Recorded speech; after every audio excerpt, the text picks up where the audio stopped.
welcome to my channel. I am Simran Sahani and today I'll teach you class 12 political science chapter environment and natural resources. So this is the second last chapter of our book contemporary world politics and जल्दी हमारा political science का syllabus complete होने वाला है. तो अगर आपको बाकी चैप्टर्स पढ़ने हैं तो डिस्क्रिप्शन बॉक्स में प्लेलिस्ट गिवन है जहाँ मैं हर चैप्टर को डिजिटल बोर्ड पे डिटेल एक्सप्लेनेशन आप लोगों को दे रही हूँ एंड वो भी सिर्फ हम वन शॉट में कंप्लीट करें. ऑलमोस्ट 1 आवर में हम हर चैप्टर को कंप्लीट करें.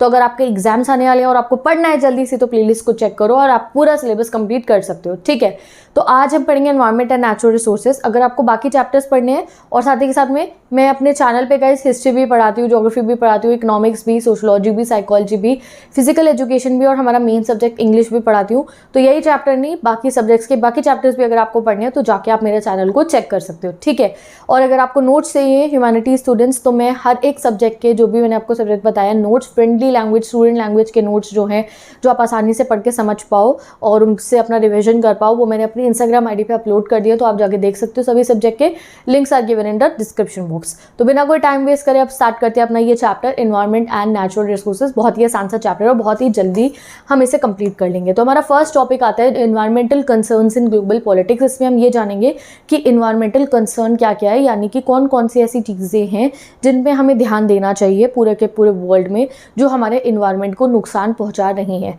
तो सबसे पहली चीज़ जो हमारे सामने है वो ये है कि जो कल्टिवेबल लैंड है, यानी कि जो एरिया जहाँ पे हम खेती कर सकते हैं वो एक्सपैंड नहीं हो रहा है, वो बढ़ नहीं रहा है. इनफैक्ट वो डिक्रीज हो रहा है क्योंकि जो खेती करने की जगह जो उपजाऊ मिट्टी है वहाँ हम घर बना देते हैं, इंडस्ट्री लगा देते हैं और नई उपजाऊ ज़मीन तो हम बना नहीं पा रहे हैं. कोई फर्टाइल लैंड हम इंक्रीज थोड़ी कर पा रहे हैं कि हाँ भाई ये बंजर ज़मीन है इसको फर्टाइल करते हैं. उसकी जगह हम क्या कर रहे हैं, जो फर्टाइल लैंड है वहाँ पे घर बना रहे हैं, वहाँ पे इंडस्ट्री लगा रहे हैं. तो उससे फर्टाइल लैंड डिक्रीज हो रहा है. अगर फर्टाइल लैंड डिक्रीज होगा तो कल को खेती कहाँ करेंगे, अनाज कहाँ उगाएंगे, अनाज नहीं होगा तो खाएंगे क्या, और फूड सिक्योरिटी पे बात आ सकती है.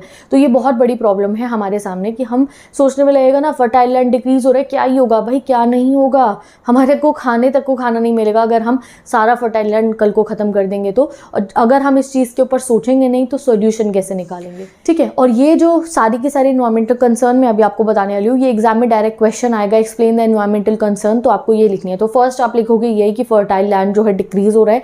नेक्स्ट आपको बता रखा है आपकी बुक के अंदर जो फिशरीज होती है, जहाँ पे फिशरीज होती है, हार्वेस्ट होती है, उन्हें हम ओवर हार्वेस्ट करें. जो ग्रेजिंग लैंड होते हैं जहाँ पे एनिमल जाके ग्रेजिंग करते हैं वो बहुत ज़्यादा हम ओवर ग्रेजिंग वहाँ पे करा रहे हैं. सॉइल जो है हम उसको भी पॉल्यूट करें. तो ये इन्वायरमेंटल कंसर्न पहली है. दूसरी इन्वायरमेंटल कंसर्न यहाँ पे हमारे को गिवन है वो ये है कि जो ह्यूमन डेवलपमेंट रिपोर्ट पेश की जाती है बाय द UNDP. तो 2016 वाली रिपोर्ट में ये बताया गया भाई कि जो 663 मिलियन पीपल है डेवलपिंग कंट्रीज़ के, डेवलपिंग कंट्री में इंडिया और भी बहुत सारी कंट्री आती हैं जो अभी बहुत सारा अपने इकोनॉमी को डेवलप करने में जुड़ी हैं.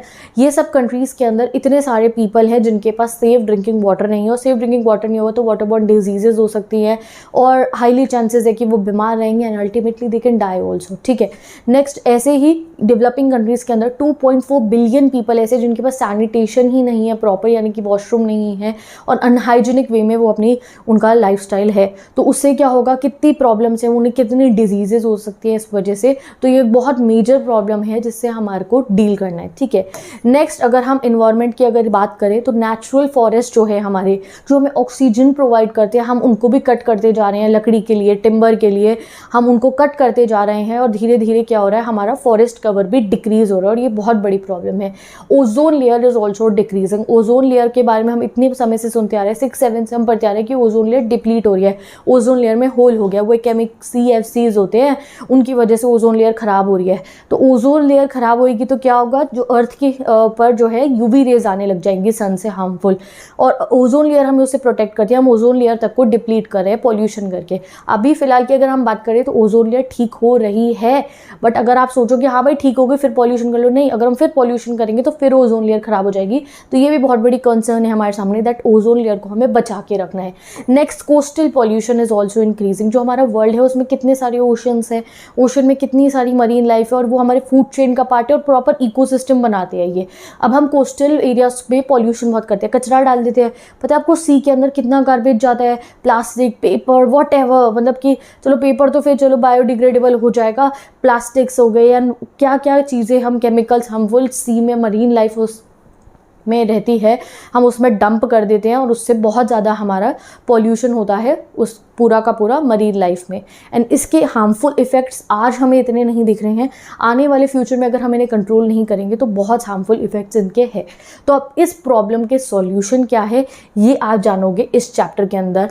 तो चलो चलते हैं हम अपने नेक्स्ट टॉपिक पे, दैट यहाँ पे हमें एक्चुअली में बताया जाएगा कि भाई ये जितनी भी प्रॉब्लम्स है इनका सॉल्यूशन कैसे निकलेगा। तो मैं आपको बताती हूँ इनका सॉल्यूशन कैसे निकलेगा। आप सोचो आप कि मैं कहूँ कि मैं पॉल्यूशन नहीं करूँगी, या फिर हमारी कंट्री कहती है, इंडिया कहती है कि वो पॉल्यूशन नहीं करेगी, तो क्या सॉल्यूशन निकलेगा कि हाँ हमारी कंट्री ने कहा हम पॉल्यूशन नहीं करेंगे, वाटर को भी बचाएंगे, ओशंस को भी बचाएंगे, हम सब कुछ कंट्रोल करेंगे, देखें तो क्या होगा, आप कहोगे हाँ अर्थ का बहुत भला होगा। बट वहीं पे मैं आपको कह रही हूँ चाइना बहुत तेज़ी से पॉल्यूशन कर रहा है, अर्थ को बहुत नुकसान पहुंचा रहा है, इंडस्ट्री लगा रहा है, एयर पॉल्यूट कर रहा है, वाटर पॉल्यूट कर रहा है, फर्टाइल लैंड डिक्रीज कर रहा है, अमेरिका भी कर रहा है, बाकी सब कंट्रीज़ कर रही है।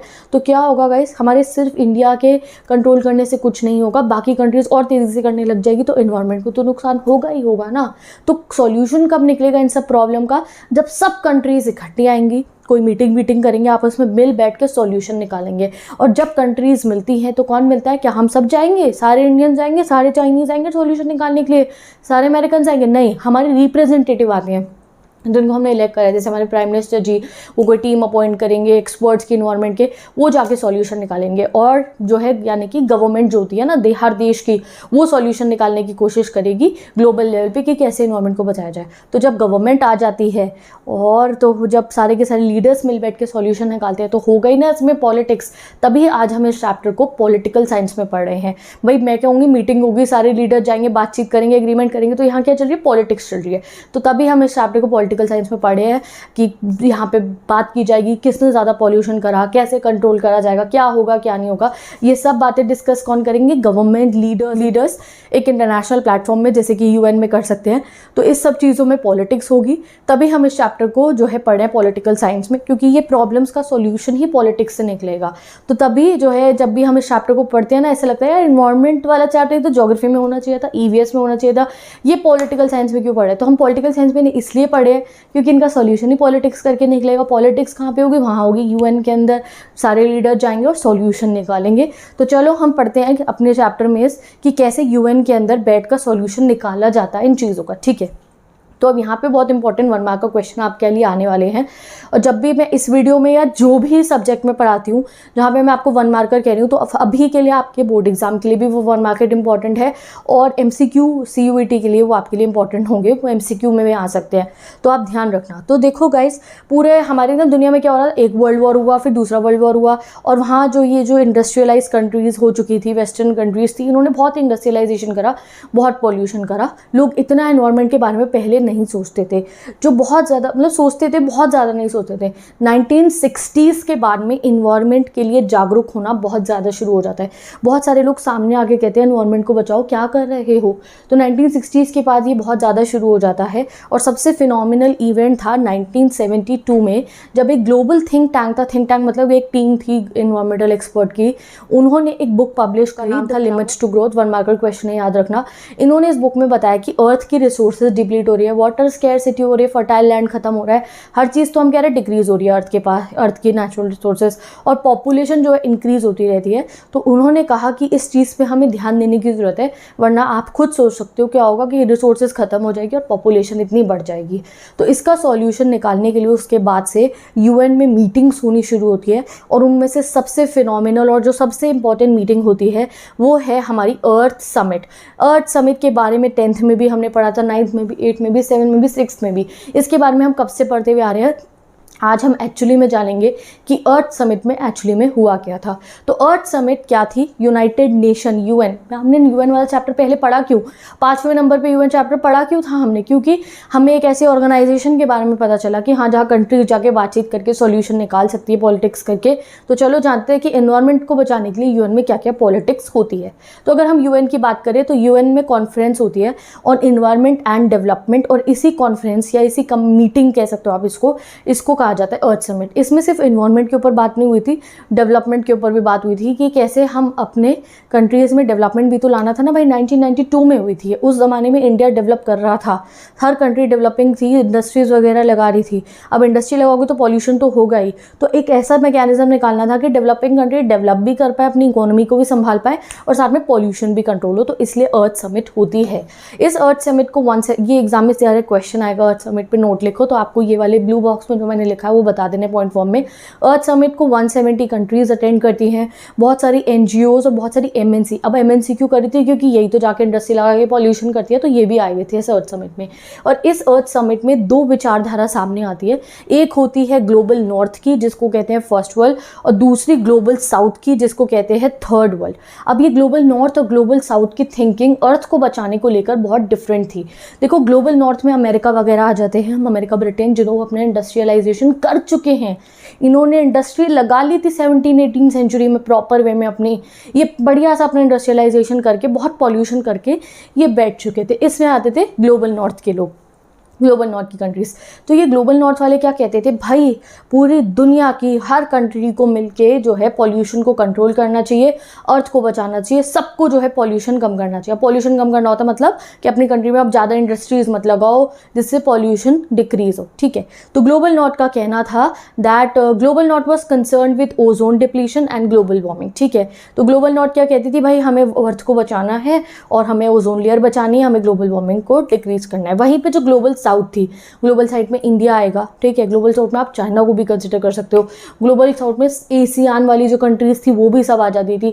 तो ग्लोबल साउथ की कंट्रीज कहते हैं कि हमारे सामने इन्वायरमेंट प्रॉब्लम तो है ही, बट साथ के साथ में हमारे सामने एक प्रॉब्लम है इकोनॉमिक डेवलपमेंट। हमें अपनी इकोनॉमी को बढ़ाना है, हमारे लोग पॉवर्टी लाइन के नीचे रह रहे हैं, उन पर खाने के लिए कुछ नहीं है, तो हमें जॉब लानी है। इन्वायरमेंट से ज़्यादा भी हमारे सामने एक और जो इशू है वो ये है कि हमें अपने यहाँ इंडस्ट्री लगानी है so that job opportunity increase हो, लोगों पे पैसा है और लोगों जो है पॉवर्टी हमारे यहाँ से हटे। तो ग्लोबल साउथ को इन्वायरमेंट के साथ साथ अपनी इकोनॉमी भी संभालनी थी। इनकी इकोनॉमी संभली पड़ी थी तो इन्हें सिर्फ इन्वायरमेंट अपने सामने दिखाई दे रहा था। तो रियो समिट के अंदर, यानी कि ये जो अर्थ समिट है उसको रियो समिट भी कहा जाता है, बात की जाती है सस्टेनेबल डेवलपमेंट की। भाई अब यहाँ पे क्या हो गया था रियो समिट के अंदर, ये बहुत इंपॉर्टेंट चीज़ है हमारे लिए समझने के लिए कि नॉर्थ वाले कह रहे हैं, अमेरिका वगैरह वाले कह रहे हैं कि भाई इन्वायरमेंट बचाओ। अब इंडिया और जो बाकी कंट्रीज थी थर्ड वर्ल्ड की, ग्लोबल साउथ वाली, वो कह रहे थे इन्वायरमेंट तो बचाएंगे बट हमें अपनी इकोनॉमी भी तो संभालनी है। तो एक सॉल्यूशन कैसे निकलेगा इस चीज़ का? तो इसका सॉल्यूशन निकाला गया बाय द टर्म जो हम बचपन से पढ़ते आ रहे हैं, सस्टेनेबल डेवलपमेंट। कितनी बार आपने ये पढ़ा होगा सस्टेनेबल डेवलपमेंट? सस्टेनेबल डेवलपमेंट मतलब होता है ऐसी डेवलपमेंट करो, ऐसा इकोनॉमी में डेवलपमेंट करो कि उससे ना ही फ्यूचर जनरेशन की नीड सैक्रिफाइस हो, ना ही इन्वायरमेंट को नुकसान हो। कितनी बार ये डेफिनेशन के हमने रट्टे मारे हैं। अब ये बनी क्यों थी सस्टेनेबल डेवलपमेंट की अप्रोच? वो आज आप समझे हो कि जब अर्थ समिट में डिसाइड किया गया कि ग्लोबल नॉर्थ कहते हैं इन्वायरमेंट बचाओ, ग्लोबल साउथ कहते हैं हमें इकोनॉमी भी संभालनी है, तब ये पेश किया गया कि हम एक मिडिल वे निकाल सकते हैं जिसमें हम क्या करेंगे, सस्टेनेबल डेवलपमेंट करेंगे। यानी कि हम लोग इकोनॉमी को भी देखेंगे, साथ ही के साथ में अपनी इकोलॉजिकल रिस्पॉन्सिबिलिटी समझेंगे कि इंडस्ट्री तो लगाएंगे बट साथ में पॉल्यूशन भी कंट्रोल करेंगे। ऐसा कोई बीच का रास्ता हमें निकालना है और वही मिडवे था हमारे सामने। वो क्या था? सस्टेनेबल डेवलपमेंट करना। सिर्फ डेवलपमेंट नहीं करना, इकोनॉमिक सस्टेनेबल वे में डेवलपमेंट करना है कि अर्थ को भी नुकसान हो और अपनी इकोनॉमी भी बढ़ा लो। तो इस अर्थ समिट के अंदर सस्टेनेबल डेवलपमेंट, अब सस्टेनेबल डेवलपमेंट होगी कैसे? बस कह दो कि सस्टेनेबल डेवलपमेंट होगी और हो गई? नहीं। जैसे मैं कहती हूँ पढ़ो 99% लो, तो बस कहने से थोड़ी आएंगे, आपको फॉलो करनी पड़ेगी एक प्रॉपर स्ट्रैटेजी। तो इसीलिए अर्थ समिट में ग्लोबल नॉर्थ और ग्लोबल साउथ सबने मिलकर निकाला था एजेंडा 21। इसके बारे में क्लास 10th में पूरा हमने लर्न करा था क्या था एजेंडा 21। तो ये एजेंडा अब नहीं लर्न करना, बस ये याद रखना है कि सस्टेनेबल डेवलपमेंट करने के लिए एजेंडा 21 बनाया जाता है। इस एजेंडा 21 में रूल्स होते हैं, जिस रूल्स को हर कंट्री को फॉलो करना था अपने यहाँ पे डेवलपमेंट लाने के लिए। हर कंट्री ने अपना एक लोकल एजेंडा 21 भी बनाया था जिसमें उन्होंने एनवायरनमेंट को बचाने की बातें भी लिखी थी और डेवलपमेंट लाने की भी। तो ये हुआ था हमारी अर्थ समिट के अंदर। ग्लोबल नॉर्थ आप समझ चुके हो, ग्लोबल साउथ आप समझ चुके हो। कौन थे ग्लोबल नॉर्थ वाले? ज़्यादातर कहते थे एनवायरनमेंट बचाओ, क्योंकि ये तो ऑलरेडी एनवायरनमेंट पॉल्यूट ज़्यादातर इन्होंने ही करा था। ग्लोबल साउथ कहते हैं भाई इन्वायरमेंट हम बचाएंगे बट हमें अपनी इकोनॉमी पे भी ध्यान देना है। तो ये सॉल्यूशन निकला था ग्लोबल अर्थ समिट के अंदर कि आज के बाद हम क्या करेंगे, सस्टेनेबल डेवलपमेंट करेंगे। अब आते हैं हम अपने नेक्स्ट टॉपिक पे, that is the protection of global common. अब ये ग्लोबल कॉमन एक्चुअली में होता क्या है, तो देखो कॉमन्स मतलब होता है वो रिसोर्सेज जो कोई कम्युनिटी ओन करती है। जैसे कि अगर मैं सिंपल बोलूँ, आपका स्कूल का जो प्लेग्राउंड ही अगर आप कह लो, या अगर आपका स्कूल ही कह लो, या अगर आपका कम्युनिटी का पार्क मैं कह दूँ, या कम्युनिटी में कोई एक ऐसा कम्युनिटी सेंटर बन रखा है, या कम्युनिटी में आपकी कोई भी ऐसी जगह है, वो आप किसकी है, वो आप सब लोगों की है, वो किसी एक इंसान की नहीं है। जैसे आपकी कॉलोनी का पार्क मान लो, क्या कोई एक बच्चा, हाँ वहाँ जाके बच्चे गैंग बना के कहते हैं कि ये वाले ग्रुप के बच्चे एंटर नहीं करेंगे पार्क के अंदर, बट वैसे ऐसा नहीं होना चाहिए। अगर कोई पार्क है किसी कॉलोनी का होता है, जैसे किसी आपके मोहल्ले का पार्क है, तो वो किसका होता है, कम्युनिटी का होता है। सब जाके बच्चे वहाँ खेल सकते हैं, बड़े लोग वॉक कर सकते हैं, वो सबका मिलकर है। कोई एक इंसान नहीं कह सकता कि हाँ भाई ये मेरा है, किसी का इंडिविजुअली हक नहीं होता है। तो पूरे वर्ल्ड में भी ऐसे कॉमन्स होते हैं, ऐसी जगहें हैं जिस पे किसी एक पर्टिकुलर कंट्री का हक नहीं है, सब कंट्रीज मिलके उसको ओन करती हैं, और इन्हें ही बोला जाता है ग्लोबल कॉमन्स। तो हमारे पास बहुत सारे ग्लोबल कॉमन्स हैं हमारे वर्ल्ड में, एंड वो कौन कौन से हैं। सबसे पहले ग्लोबल कॉमन में आ जाता है अर्थ का एटमॉस्फेयर। जो एटमॉस्फेयर है जहाँ पे हम भी, जिसकी वजह से हम जिंदा रह पा रहे हैं, वो सिर्फ एक कंट्री का नहीं है, वो सबका है, ठीक है। तभी जाके हम वहाँ सैटेलाइट लगाते रहते हैं जहाँ जाके, ठीक है। नेक्स्ट ग्लोबल कॉमन हमारे पास है अंटार्कटिका। अंटार्कटिका आपने कितनी बार देखा होगा फोटोज़ में ही कि कितना सुंदर है अंटार्कटिका, स्नो कवर्ड। तो जो अंटार्कटिका है वो भी किसी एक कंट्री का नहीं है। हाँ, कुछ कंट्री कहती हैं हमारा है, क्लेम्स करती हैं, बट नहीं, अंटार्कटिका को कहा जाता है ग्लोबल कॉमन। अंटार्कटिका को हर कंट्री जो है, हर कंट्री का माना जाता है उसको, ये एक ग्लोबल कॉमन है। इनफैक्ट ओशन का फ्लोर भी, ओशन जो है हमारा, कितना ओशन है पूरे वर्ल्ड के अंदर गाइस, कितने सारे ओशंस है। तो ओशन का जो बेड है, प्रॉपर जो ओशन का बेड है, उसको भी ग्लोबल कॉमन माना जाता है। तो यहाँ ग्लोबल कॉमन में एक बहुत बड़ी प्रॉब्लम होती है कि इसका ज्यूरिडिक्शन कौन करेगा और इसको संभालेगा कौन, इसको गवर्न कौन करेगा। क्या कोई इंटरनेशनल गवर्नमेंट हम बनाएंगे? हम कह रहे हैं ये रिसोर्सेज पूरी दुनिया की हैं, तो भाई पूरी दुनिया की कौन सी कंट्री या कोई इंटरनेशनल ऐसी गवर्नमेंट बनाओ जो इन ग्लोबल कॉमन को जाके संभालेंगी।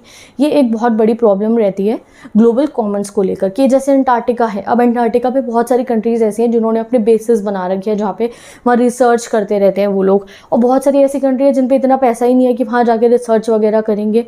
उनका हक तो है बट वो वहाँ पे पैसा नहीं है, वो वहाँ जाके रिसर्च नहीं कर सकते हैं। तो बहुत सारे ग्लोबल कॉमन्स हमारे पास है। तो एग्जाम में 1 मार्कर 2 मार्कर के लिए याद रख लो ग्लोबल कॉमन कौन कौन से है। एटमॉस्फेयर है, अंटार्कटिका है, ओशन फ्लोर है, इवन आउटर स्पेस भी जो है वो ग्लोबल कॉमन है। अभी हमने भी तो अपना स्पेस मिशन लॉन्च करा है, बताना कौन सा है हमारा स्पेस मिशन। स्पेस भी ग्लोबल कॉमन है, कोई भी अपना प्रोजेक्ट चला के जो है स्पेस में अपनी सैटेलाइट भेज सकते हैं, मिशन अपने लॉन्च कर सकते हैं, ठीक है। ये सब होते हैं हमारे ग्लोबल कॉमन, ठीक है।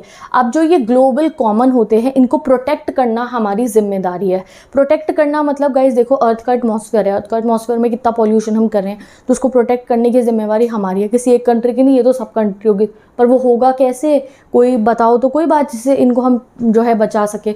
अंटार्कटिका जो है, हम पता है आपको, हम अंटार्कटिका पे जा तक के पॉल्यूशन करके आ चुके हैं, ठीक है। ओशन फ्लोर जो है वहाँ पे भी पॉल्यूशन है, और आउटर स्पेस में भी अभी हमें, आउटर स्पेस का तो हमें पता ही नहीं है, वहाँ पे भी हमने बहुत कुछ कर दिया है, बहुत सारी ऐसी सैटेलाइट्स वहाँ पहुँचा दी हैं। तो दैट मीन्स हम लोगों को ज़रूरत है सो दैट हम अपने ग्लोबल कॉमन्स को प्रोटेक्ट कर पाए, एटमॉस्फेयर को प्रोटेक्ट कर पाए, अंटार्कटिका को प्रोटेक्ट कर पाए, और ओशन फ्लोर को प्रोटेक्ट हम कर पाए। तो उसके लिए हम लोगों ने काफ़ी सारी ट्रीटीज़ बनाई हैं, और उनमें से कुछ ट्रीटीज़ को आपको याद रखना है 1 मार्कर के लिए। वो है अंटार्कटिका ट्रीटी 1959। ये अंटार्कटिका को बचाने के लिए ऑब्वियसली कि वहाँ जाके पोल्यूशन ना करे कम से कम हम, इसलिए बनी थी 1955 में। फिर 59 में फिर बना मॉन्ट्रियल प्रोटोकॉल और अंटार्कटिका इन्वायरमेंटल प्रोटोकॉल 1991 में। ये क्यों बने थे? सो दैट हम इन ग्लोबल कॉमन्स को नुकसान ना पहुंचाएं। ग्लोबल कॉमन की बात आती है तो बहुत प्रॉब्लम लेता है ग्लोबल कॉमन के ऊपर डिसाइड करना। क्यों? क्योंकि ग्लोबल कॉमन किसी एक जने का नहीं है, किसी एक कंट्री का नहीं है, पूरे वर्ल्ड का है। तो कोई इंटरनेशनल गवर्नमेंट तो हमारे पास है नहीं जो सॉल्यूशन निकालेगी। तो ग्लोबल कॉमन को प्रोटेक्ट करने को लेकर बहुत पॉलिटिक्स होती है, और ग्लोबल कॉमन के लिए हमारे पास जो उसको बचाने का जो एजेंडा है वो हमारे सामने क्लियर नहीं है कि भाई हम अपने कंट्री में, अगर इंडिया को अपने कंट्री में प्रोटेक्शन करना हो पॉल्यूशन का तो हम अपनी कंट्री में लॉज लगाएंगे और हम प्रोटेक्ट कर लेंगे। बट ग्लोबल कॉमन्स में बहुत दिक्कत ये आती है कि एक कंट्री नहीं है, इतनी सारी कंट्री है, क्या लॉज बनाए, क्या कैसे करें, कुछ भी ज़्यादा क्लियर नहीं हो पाता है। जैसे कि जब ओजोन लेयर में जो है डिप्लीशन हुआ था, वो एटमॉस्फेयर के लिए कितना हमारे लिए हानिकारक था वो, अब उसको सही करने के लिए हम क्या करें, तो वो सिर्फ इंडिया का सॉल्यूशन नहीं था निकालना, उसके लिए वो एक ग्लोबल कॉमन है, उसके लिए पूरी दुनिया को सॉल्यूशन निकालना था। तो जब भी ग्लोबल कॉमन का प्रोटेक्शन की बात आती है तो बहुत ही प्रॉब्लम खड़ी हो जाती है कि इसका सॉल्यूशन कैसे निकलेगा। तो चलो अब हम चलते हैं अपने नेक्स्ट टॉपिक पे, that is common but differentiated responsibility. इसके बारे में थोड़ा सा मैंने आपको पहले भी बताया था। मैंने आपको बताया था कि जो ग्लोबल नॉर्थ है, अमेरिका और बाकी सब ये वेस्टर्न कंट्री जो इंडस्ट्रियलाइजेशन कर चुकी हैं, ये क्या सोचती थी, that everyone is equally responsible for ecological conservation. ये कहती थी दुनिया की हर कंट्री के पास को इक्वली इन्वायरमेंट को बचाने के लिए कोशिश करनी चाहिए। इन्वायरमेंट को बचाने की कोशिश करनी चाहिए मतलब कि अब भाई हर कंट्री इंडस्ट्री कम लगाए, हर कंट्री पॉल्यूशन कम करे, हर कंट्री अपने यहाँ पे जो है जो गैसेस, हार्मफुल गैसेस जो है इंडस्ट्रियलाइजेशन के दौरान निकलती हैं उनको रिड्यूस करें, मतलब अपने इंडस्ट्री न लगाएं। इनका कहने का मतलब ये था कि अब हर कंट्री को पॉल्यूशन लेवल को कंट्रोल करना होगा एक तरीके से, हर कंट्री में सेम लॉज लगने चाहिए।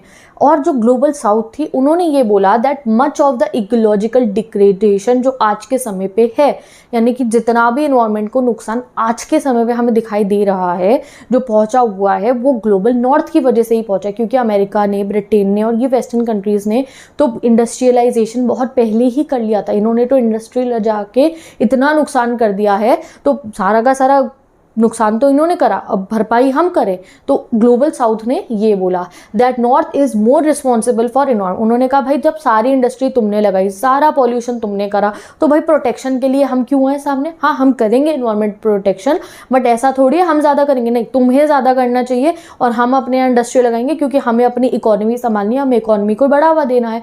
तो ग्लोबल साउथ ने सीधा आके कह दिया, जैसे अमेरिका वगैरह ने तो आके वेस्टर्न कंट्रीज़ ने कहा भाई अब सब इन्वायरमेंट को बचाएंगे। भाई सब क्यों बचाएंगे, हाँ हम भी बचाएंगे बट तुम ज़्यादा बचाओगे क्योंकि ये जो सारा एनवायरनमेंट ख़राब करा है ये तुम लोगों ने ही करा है। तो इसी चीज़ को ना माना गया, एटलीस्ट इस चीज़ को माना गया हमारे यहाँ पे इन्वायरमेंट जो समिट्स होती थी उसके अंदर इस चीज़ को मान्य किया गया। और वो किस में किया गया था, रियो डिक्लेरेशन के अंदर। रियो डिक्लेरेशन में कहा गया, ये अर्थ समिट में ही मानी गई थी 1992 में रियो डिक्लेरेशन। इसमें कहा गया कि अर्थ को बचाने के लिए क्या किया जाएगा, there will be common but differentiated responsibilities, यानी कि हर कोई रिस्पॉन्सिबिलिटी लेगा अर्थ को बचाने की बट डिफरेंट लेवल पे लेगा।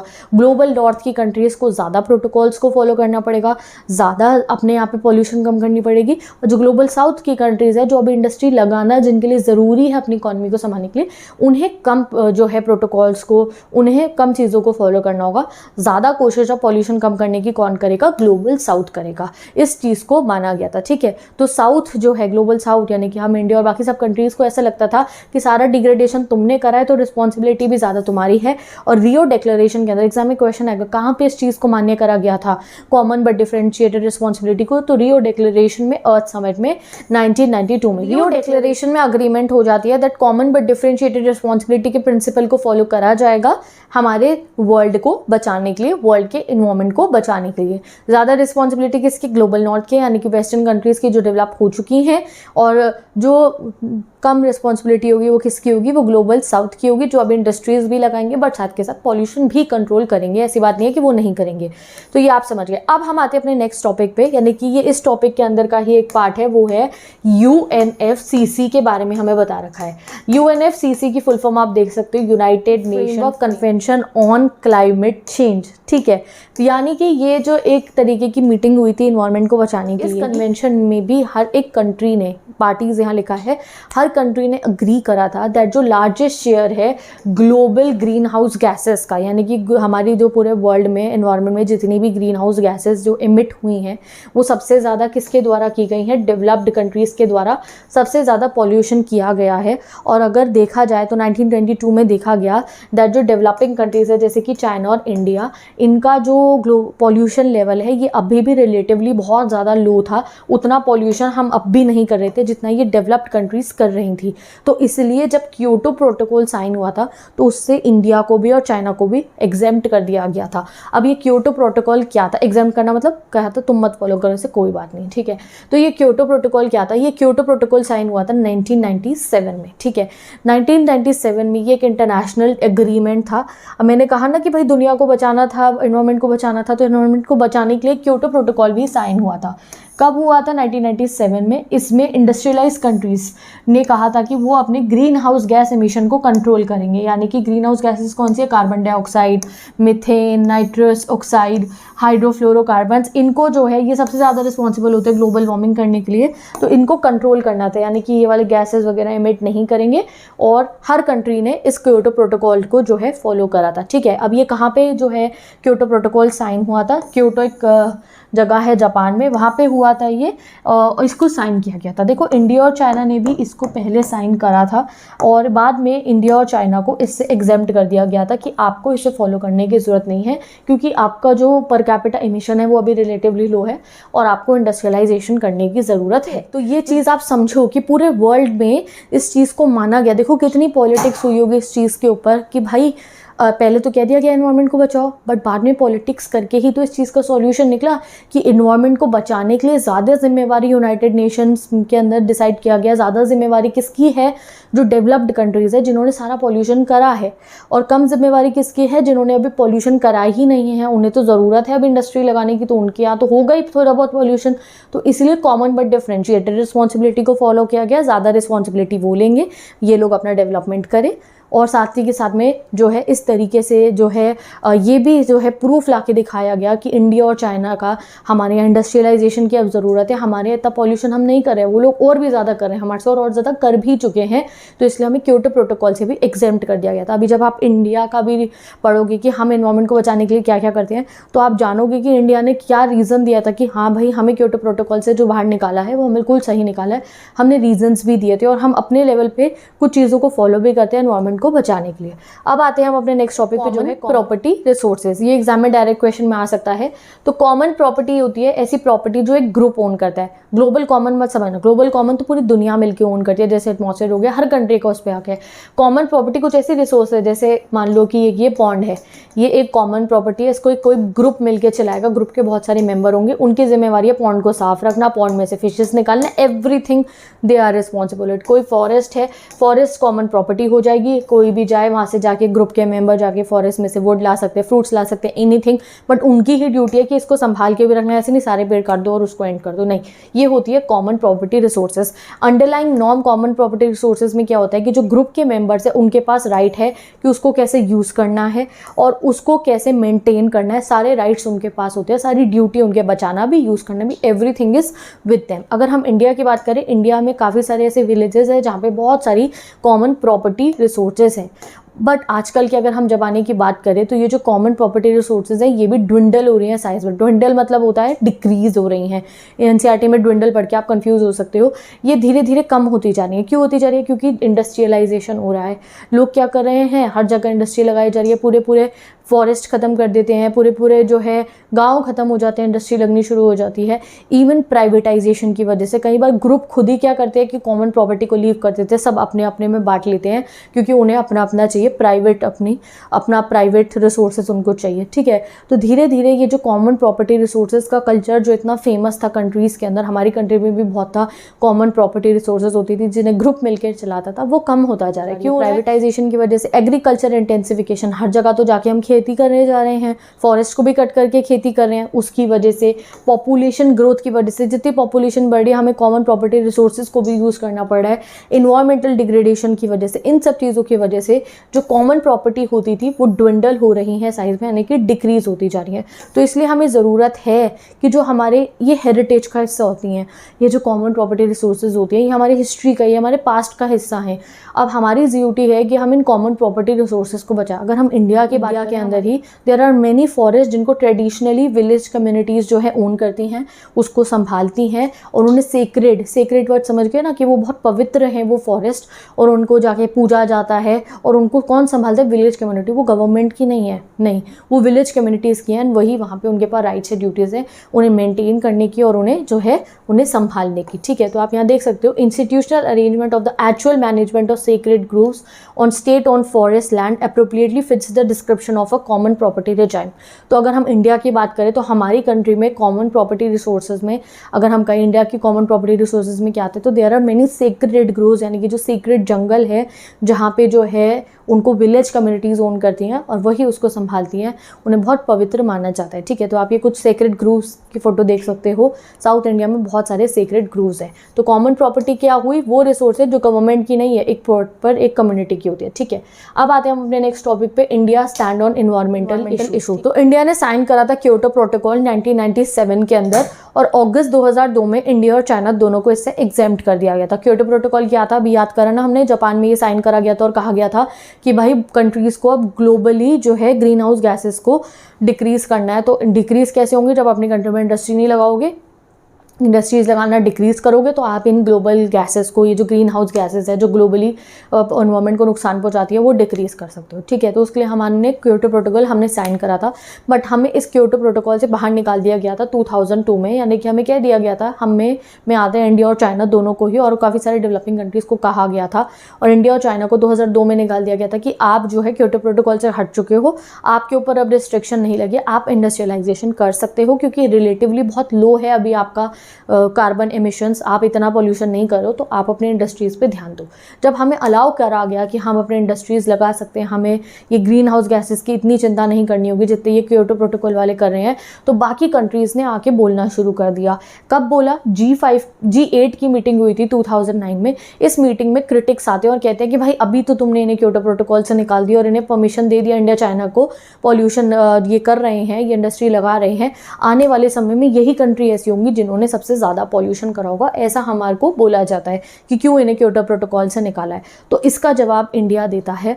हमारा जवाब क्या होता है? हम आके बोलते हैं सबके सामने कि भाई ये तो डिसाइड हो चुका है ना कि कॉमन बट डिफरेंशिएटेड रिस्पॉन्सिबिलिटी को फॉलो करा जाएगा अर्थ को बचाने के लिए। कॉमन बट डिफरेंशिएटेड रिस्पॉन्सिबिलिटी मतलब कि पूरी दुनिया में जितना भी प्रेजेंट करंट जो पॉल्यूशन हुआ है वो किसकी वजह से हुआ है? डेवलप्ड कंट्रीज़ की वजह से, तो उनकी रिस्पॉन्सिबिलिटी है, वो ज़्यादा उसको संभालेंगे। और सेकेंडली इंडिया की ये बोलता है कि हम जो डेवलपिंग कंट्रीज़ है, जैसे इंडिया भी आता है इसमें, चाइना भी आता है, ब्राज़ील भी आता है, बहुत कंट्रीज इसमें आती है, हमारे लिए अभी पहली प्रायोरिटी है कि हम अपनी इकोनॉमी संभालें और इकोनॉमिक सोशल डेवलपमेंट करें। हमारे यहाँ लोग भूखे रह रहे हैं, हमारे यहाँ पे एम्प्लॉयमेंट नहीं है, तो हम पहले इंडस्ट्री लगाने में ज़्यादा फेवर करेंगे।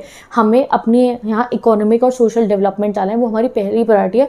फिर हम एनवायरनमेंट को भी साथ में बचाएंगे। सीधा आके हमारी कंट्रीज़ आके ये जवाब देती हैं, और हमारी कंट्री ये भी कहती है, इंडिया इज़ वेरी मतलब इंडिया को अच्छा नहीं लगता है जो रीसेंट डिस्कशन, अब पहले तो इन्होंने एग्जेम्प्ट कर दिया ना क्योटो प्रोटोकॉल से, फिर UNFCCC ये जो पूरी ये जो मीटिंग्स होती हैं, यहाँ पे बात की जाती थी कि चलो अब इनके ऊपर कुछ रिस्ट्रिक्शन लगाएंगे सो दैट ये इंडस्ट्रियलाइजेशन अपना ना कर पाए, ये जो है एनवायरनमेंट को पॉल्यूशन ना करे। तो इंडिया ने कहा नहीं, हमारे ऊपर आप लोगों को रिस्ट्रिक्शंस लगाना सही नहीं रहेगा, क्योंकि अगर हम अपना कार्बन एमिशन की बात करें ना, तो 2030 तक जाके भी हमने प्रेडिक्ट करा है कि हमारा कार्बन एमिशन होगा 1.6 टन्स पर कैपिटा, और जो ना वो हाफ भी नहीं होने वाला है जो तुम 2000 में करके बैठे हो। 2000 में पूरे वर्ल्ड का एवरेज कार्बन एमिशन निकाला गया था, तो वो कितना था? 3.8 टन्स था 2000 में। हमने क्या कहा इंडिया ने कि हम कितना भी इंडस्ट्रियलाइजेशन कर लेंगे ना बेहतरी लेवल पे भी, तो भी हमने कैलकुलेट करा है कि 2030 तक हमारा पर कैपिटा कार्बन एमिशन होने वाला है 1.6 टन्स, जो हाफ भी नहीं है वर्ल्ड एवरेज का। तो फिर आप कैसे कह सकते हो कि हम बहुत पोल्यूशन करने वाले हैं और हमारे पे लगाओ रिस्ट्रिक्शन और हमारी इंडस्ट्रीज लगाना कम करवाओ या डिक्रीज़ करवाओ? तो ये चीज़ बिल्कुल गलत है। तो इसलिए हमारे को जब बोला गया कि हमारे ऊपर जो है रिस्ट्रिक्शन लगेंगे, तो हमने सीधा कह दिया नहीं लगनी चाहिए। बट ऐसा नहीं है कि इंडिया एनवायरनमेंट को बचाने के लिए कुछ नहीं करना चाहते, नो, हमने बहुत स्ट्रिक्टली बहुत सारी पॉलिसीज़ अपनाई है और अपना रहे हैं अपने एनवायरनमेंट को बचाने के लिए। तो फॉर एग्जाम्पल आपको ये एग्जाम में क्वेश्चन आएगा, इंडिया स्टैंडर्ड और एनवायरमेंटल इशू में बताओ इंडिया ने क्या करा एनवायरनमेंट को बचाने के लिए। तो first of all India's national auto fuel policy mandates cleaner fuel. हमने क्लीनर फ्यूल कि भाई हम लोग CNG यूज़ करें, हम लोग क्लीन फ्यूल्स यूज़ करें और जो है पोल्यूशन लेवल को कंट्रोल करें, इसके लिए हमने प्रॉपर एक पॉलिसी बना रखी है अपनी। एक उस पॉलिसी का नाम है India's national auto fuel policy. Next 2001 में हमने एनर्जी कंजर्वेशन एक्ट जो है पास करा था, जिसमें हमने कहा कि हमें एनर्जी को सेव करना चाहिए, ठीक है। सिमिलरली हमने इलेक्ट्रिसिटी एक्ट ऑफ 2003 जो है पास करा था, उसमें हमने क्या कहा कि भाई हमें जो है रिन्यूएबल रिसोर्सेज ऑफ एनर्जी को बढ़ावा देना चाहिए, जैसे कि सोलर एनर्जी, विंड एनर्जी, इस पे ध्यान देना चाहिए सो दैट जो है ये रिन्यूएबल रिसोर्सेज है तो इनको हम बढ़ावा देंगे तो बहुत अच्छा होगा। हमने गुजरात में सोलर प्रोजेक्ट्स ऑन करे और विंड प्रोजेक्ट्स ऑन करे, और भी बहुत एरिया में राजस्थान में हमने विंड मिल्स लगाए, विंड प्रोजेक्ट्स ऑन करेंगे जिससे विंड एनर्जी को हम कंजर्व कर पाए और उससे इलेक्ट्रिसिटी वगैरह बनाए। तो हमने काफ़ी कोशिशें करी हैं। Next recent trends in importing natural gas. हम लोग नेचुरल गैस को प्रमोट करें, CNG जो क्लीनर फ्यूल्स है उनको जो है इम्पोर्ट करा रहे हैं, और ये शो करता है कि हम चाहते हैं कि एनवायरनमेंट बचे, एनवायरनमेंट में पॉल्यूशन लेवल्स कंट्रोल हो, ठीक है। जो हमारी गवर्नमेंट है उसने लॉन्च करा नेशनल मिशन ऑन बायोडीजल, जिसमें हमने क्या कहा है कि हम 11 मिलियन हेक्टेयर्स ऑफ लैंड पे प्रोड्यूस करेंगे बायोडीजल बिटवीन 2011 एंड 2012, ठीक है। इंडिया रैटिफाइड मतलब हमने साइन करा था पेरिस क्लाइमेट एग्रीमेंट ऑन 2 अक्टूबर 2016, जहाँ पे भी क्लाइमेट को बचाने के लिए काफ़ी सारी चीज़ों को फॉलो करना था। And India has one of the largest renewable energy programs in the world. हम रिन्यूएबल एनर्जी, देखो हमें अगर एनवायरनमेंट को बचाना है ना तो सबसे अच्छा काम है कि हम रिन्यूएबल एनर्जी को जो है यूज़ करें, जैसे विंड की एनर्जी को हम यूज़ करें, विंड और जो है सोलर एनर्जी को हम यूज़ करें। उससे हम क्या करेंगे, वो ज़्यादा नुकसान नहीं पहुंचाएंगे ना उनको, जो नेचुरल फॉसिल फ्यूल्स वगैरह उन्हें नहीं ज़्यादा जलाएंगे इलेक्ट्रिसिटी वगैरह बनाने के लिए। उससे क्या होगा, जब वो नहीं जलेंगे तो कार्बन डाइऑक्साइड ज़्यादा नहीं होगी और जो हार्मफुल गैसेज है, तो इसलिए हमने बहुत कोशिश करी है रिन्यूएबल एनर्जी बनाए। तो हमने काफ़ी कोशिश करी है। तो ये कुछ प्रॉपर 4-5 चीज़ें जो आपको याद रखनी है इंडिया का जो स्टैंड है एनवायरनमेंट को बचाने के लिए, ठीक है। ओके, अब क्या होता है, इंडिया जो है जो कुछ भी 1992 में अर्थ समिट में डिसाइड किया गया था उसको रिव्यू करती है दोबारा, उस चीज़ के ऊपर ध्यान देती है 1997 के अंदर। और उसमें एक बात बहुत ज़्यादा कही गई थी कि जो डेवलप्ड कंट्रीज़ है वो कहीं ना कहीं डेवलपिंग कंट्रीज़ की मदद करेंगी, उन्हें ऐसी टेक्नोलॉजी प्रोवाइड करने में सस्ते रेटों पे, जिससे वो अपने इंडस्ट्रियलाइजेशन तो कर पाएंगे और वो ज़्यादा पॉल्यूशन भी नहीं होगा। ये चीज़ इंग्लिश में पढ़ के देखो, that one of the key conclusion was that there had been meaningful progress with respect to transfer of a new and additional financial resources and environmentally sound technology on concessional terms to developing nation। यानी कि सस्ते रेटों पे जो है ऐसी technology provide करना जो है एनवायरनमेंट को नुकसान ना पहुंचाए, वो किसकी जिम्मेवारी थी, डेवलप्ड कंट्रीज़ की। उन्होंने कहा कि ठीक है हम इन कंट्रीज़ को इंडस्ट्रियलाइजेशन करने में इनकी मदद करेंगे और ऐसी इनको टेक्नोलॉजी देंगे जो पॉल्यूशन कम करेगी और वो भी सस्ते रेटों पे देंगे, ठीक है। और भी फाइनेंशियली इनकी मदद करेंगे कि अच्छे से अपना इंडस्ट्रियलाइजेशन कर पाए। बट इंडिया ने कहा कि इन्होंने कहा तो, बट ऐसा कुछ इन्होंने कहा नहीं कि इन्होंने हमें क्लीन टेक्नोलॉजी देने की कोशिश करी। इन्होंने बस बोला, बट इन्होंने ऐसा कोई भी अपना वादा जो था वो पूरा नहीं करा, जो कमिटमेंट इन्होंने करे थे वो पूरे नहीं करे। तो इंडिया ने कहा कि प्रेशर डाला भाई इन कंट्रीज़ के ऊपर कि आपने जो बोला था हमारी मदद करोगे क्लीन टेक्नोलॉजी देने में सस्ते रेटों पे, और हमारी फाइनेंशियली आप रिसोर्सेज हमारे यहाँ पे जो है इन्वेस्ट करोगे, वो सब कब करा आपने। तो हमने हमारे स्टैंड में हमने ये सब कुछ भी कहा था। नेक्स्ट हमने जो सार्क की कंट्रीज़ है, जो हमारा साउथ एशियन रीजन है, उसकी सभी कंट्रीज़ को बोला अगर हम इकट्ठे आएंगे तो हमारी यूनिटी में बहुत पावर होगी और बहुत चेंजेस हम इकट्ठे लाकर अपने इस रीजन में कर सकते हैं। अपने इन्वायरमेंट इश्यूज़ जो हमारे यहाँ पे हो रहे हैं उसको अगर हमें सॉल्व करना है तो सिर्फ इंडिया के सॉल्व करने से कुछ नहीं होगा, सब कंट्रीज़ को मिलकर इनके सॉल्यूशन निकालने पड़ेंगे। नेक्स्ट टॉपिक पे आते हैं अब हमारा environmental movements one and many. तो अभी तक जितने भी टॉपिक आपने पढ़े, आप गवर्नमेंट का रोल पढ़े इन्वायरमेंट को बचाने में, बट सिर्फ गवर्नमेंट ही रोल नहीं निभाती है इन्वायरमेंट को बचाने में। इनफैक्ट लोकल लेवल पे सबसे पहले आवाज़ उठती है जब भी कहीं पे इन्वायरमेंट को नुकसान पहुंच रहा होता है, फिर वो लोकल लेवल से नेशनल लेवल बनते हैं और कब नेशनल से इंटरनेशनल बन जाता है पता ही नहीं चलता है। तो पूरे वर्ल्ड पे बहुत सारे ऐसे एरियाज़ होते हैं जहाँ पे मूवमेंट्स होते हैं, इन्वायरमेंटल मूवमेंट होते हैं इन्वायरमेंट को बचाने के लिए। जैसे हमने कई बार चिपको मूवमेंट के बारे में पढ़ा है जो इंडिया के एक गाँव में शुरू हुआ था ट्रीज़ को बचाने के लिए। वैसे ही बहुत सारे मूवमेंट्स हैं जो कहीं रिवर को, वाटर को बचाने को लेकर हुए हैं, जो कई और किसी और चीज़ को बचाने को लेकर गए हैं। तो बहुत सारे फेमस मूवमेंट्स हैं। तो सबसे फेमस मूवमेंट जो आते हैं हमारे सामने, सबसे पहला सेट ऑफ मूवमेंट है वो है फॉरेस्ट मूवमेंट। फॉरेस्ट मूवमेंट क्यों हुए थे? फॉरेस्ट को बचाने की, फॉरेस्ट कट रहे थे, फॉरेस्ट को बचाने के लिए फॉरेस्ट मूवमेंट हुए थे। ये मूवमेंट साउथ में बहुत ज़्यादा हुए हैं, जैसे मेक्सिको में, चाइल्ड में, ब्राज़ील में, मलेशिया में, इंडोनेशिया में, साउथ अफ्रीका के अंदर यानी कि अफ्रीकन कॉन्टिनेंट के अंदर, इंडिया में, बहुत सारे ऐसे एरियाज़ में फॉरेस्ट क्लियरिंग जब हो रही थी। ये थर्ड वर्ल्ड कहते हैं हमारी कंट्रीज़ को। थर्ड वर्ल्ड में इंडस्ट्रियलाइजेशन हो रहा था, तो इंडस्ट्रीज़ लगाने के लिए, शहर बनाने के लिए पेड़ पौधे कट रहे थे, फॉरेस्ट कट रहे थे। तो यहाँ पे लोगों ने विरोध करा कि भाई आप इंडस्ट्रियलाइजेशन और जो है एम्प्लॉयमेंट जनरेट और डेवलपमेंट के नाम पे क्या एनवायरनमेंट को डिग्रेड ही करते रहोगे? तो उस पर बहुत सारे मूवमेंट चले थे। The destructions of the world's largest remaining grand forest has actually increase in the last decade.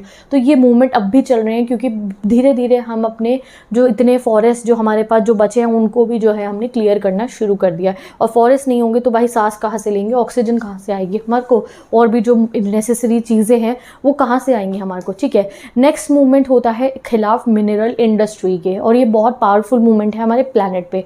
देखो मिनरल इंडस्ट्रीज़ जो है ना वो बहुत ज़्यादा पैसा वाली होती हैं, बहुत पैसा कमाती हैं ये, क्योंकि ये क्या निकालती हैं भैया, खुदाई करेंगी अर्थ के बेड में, आयरन ओर निकालेंगी, और मिनरल जितने भी ज़रूरी हैं हमारी डेली आइटम्स को बनाने के लिए, एवरीथिंग जो पॉसिबल है अर्थ पे उसके लिए जो मिनरल ज़रूरी है, मिनरल इंडस्ट्री माइनिंग करके मिनरल्स को निकालते हैं। और जब भी मिनरल इंडस्ट्री कहीं लगती है तो आसपास में पॉल्यूशन भी होता है, अर्थ को भी बहुत नुकसान होता है, तो उसके खिलाफ काफ़ी मूवमेंट होते हैं।